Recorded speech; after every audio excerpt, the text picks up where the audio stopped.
Big boss Kannada season 11 ಮುಕ್ತಾಯಗೊಂಡಿದ್ದು ಹಳ್ಳಿ ಹೈದ Hanumantha trophy ಎತ್ತಿ ಹಿಡಿದರೆ ತ್ರಿವಿಕ್ರಮ್ ಮೊದಲ ರನ್ನರ್ ಅಪ್ ಆಗಿ ಹೊರಹೊಮ್ಮಿದ್ದರು. ಸದ್ಯ ಟಾಪ್ 6 ಫೈನಲಿಸ್ಟ್ಗಳು ದೊಡ್ಡ ಮನೆಯಿಂದ ಹೊರಬಂದು ಫುಲ್ ಬ್ಯುಸಿ ಆಗಿದ್ದಾರೆ. ಕೆಲವರು ಇಂಟರ್ವ್ಯೂ ಕೊಡುತ್ತಿದ್ದರೆ ಇನ್ನು ಕೆಲವರು ಕುಟುಂಬದ ಜೊತೆ ಸಮಯ ಕಳೆಯುತ್ತಿದ್ದಾರೆ. ಮೋಕ್ಷಿತಾ ಪೈ ಶೋ ಮುಗಿದು ಕೆಲ ದಿನಗಳ ಬಳಿಕವಷ್ಟೇ ಮಾಧ್ಯಮದ ಮುಂದೆ ಬಂದು ಸುದ್ದಿಯಾದರು. ಇದೀಗ ತಮ್ಮನ ಹುಟ್ಟುಹಬ್ಬ ಆಚರಿಸಿ ಮತ್ತೆ ಸುದ್ದಿಯಲ್ಲಿದ್ದಾರೆ. ಬಿಗ್ ಬಾಸ್ ಮನೆಯಲ್ಲಿ ಮೋಕ್ಷಿತಾ ಅವರ ಆಟವನ್ನ ಅನೇಕರು ಇಷ್ಟಪಟ್ಟಿದ್ದಾರೆ.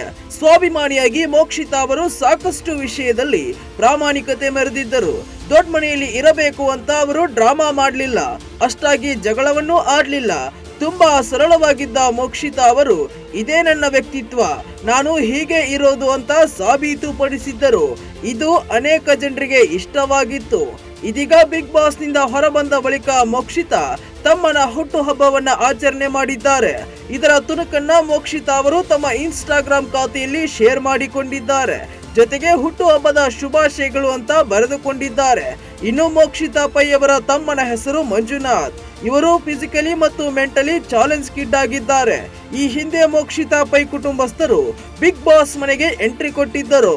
ಬಿಗ್ ಬಾಸ್ ಮನೆಯಲ್ಲಿ ತಮ್ಮನನ್ನ ನೋಡುತ್ತಿದ್ದ ಮೋಕ್ಷಿತಾ ಕಣ್ಣೀರು ಹಾಕಿದ್ದರು. ಅಲ್ಲದೆ ಈ ನನ್ನ ತಮ್ಮನ ಹುಟ್ಟಿದ ಮೇಲೆ ನನಗೆ ಜವಾಬ್ದಾರಿ ಜಾಸ್ತಿ ಆಯ್ತು.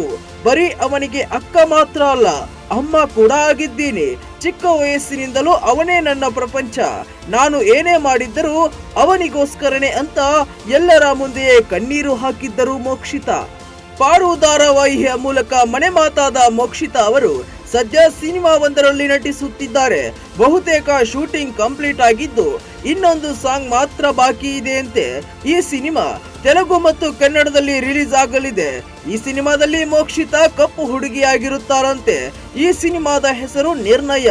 ಈ ಮೂಲಕ ಮೋಕ್ಷಿತಾ ಕನ್ನಡ ಚಿತ್ರರಂಗ ಪ್ರವೇಶ ಮಾಡಿದ್ದಾರೆ. ಸದ್ಯ ಬಿಗ್ ಬಾಸ್ ನಿಂದ ಹೊರಬಂದ ಬಳಿಕ ಮೋಕ್ಷಿತಾಗೆ ಸಿಕ್ಕಾಪಟ್ಟೆ ಸಿನಿಮಾ ಆಫರ್ಗಳು ಬರುತ್ತಿವೆಯಂತೆ.